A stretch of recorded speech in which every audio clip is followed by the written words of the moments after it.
नमस्कार शेतकरी मित्रांनो, नवीन वर्षामध्ये केंद्रीय मंत्रिमंडळाची बैठक झालेली आहे। त्यामध्ये शेतकऱ्यांसाठी दोन महत्त्वपूर्ण निर्णय घेण्यात आलेले आहेत। म्हणजे फसल विमा योजना ही पुढे सुद्धा चालू राहणार आहे। म्हणजे पीक विमा योजना ही 25-26 काळासाठी चालू राहणार आहे। त्यासाठी निधीची तरतूद करण्यात आलेली आहे। 69,000 कोटी रुपये त्यासाठी मंजूर करण्यात आलेले आहेत। त्याचबरोबर ज्या खतांच्या किमती वाढत आहेत त्यावरती वाढीव दराने अनुदान त्या ठिकाणी मंजूर करण्यात आलेले आहे। म्हणजे DAPची जी काही गोण आहे 1350 रुपयाला, ती शेतकऱ्यांना 1350 रुपयालाच त्या ठिकाणी मिळणार आहे।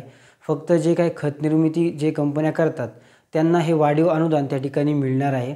3500 रुपये मेट्रिक टन हे अनुदान त्यांना त्या ठिकाणी मिळणार आहे। म्हणजे जे काही किमती ज्या वाढणार होत्या खतांच्या, त्या ज्या किमती त्या स्थिर राहणार आहेत।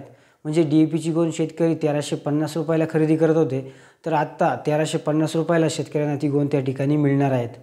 म्हणजे डायअमोनियम फॉस्फेट म्हणजे जास्त करून शेतकऱ्यांना त्याचा वापर जास्त होतो, म्हणून त्यावरती त्या ठिकाणी जास्तीचं अनुदान देऊन त्याची किमती स्थिर ठेवण्यात आलेल्या आहेत।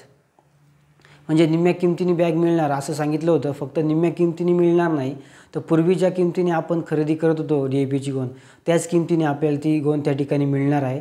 आणि जे काय अनुदान आहे ते कंपनीला त्या ठिकाणी देण्यात येणार आहे, असं देशाचे कृषी मंत्री यांनी सांगितलेलं आहे। म्हणजे शेतकऱ्यांसाठी पीक विमा योजना असेल, खतावरील जे अनुदान आहे त्यासाठी विशेष तरतूद करण्यात आलेली आहे। एक्स्ट्राचा जो काही निधी आहे तो त्या ठिकाणी देण्यात आलेला आहे। त्यामुळे शेतकऱ्यांना त्याचा त्या ठिकाणी फायदा होणार आहे। अशी महत्त्वपूर्ण माहिती होती मित्रांनो। व्हिडिओ आवडला असेल तर नक्की लाईक करा आणि आपल्या मित्रांना जरूर शेअर करा। धन्यवाद।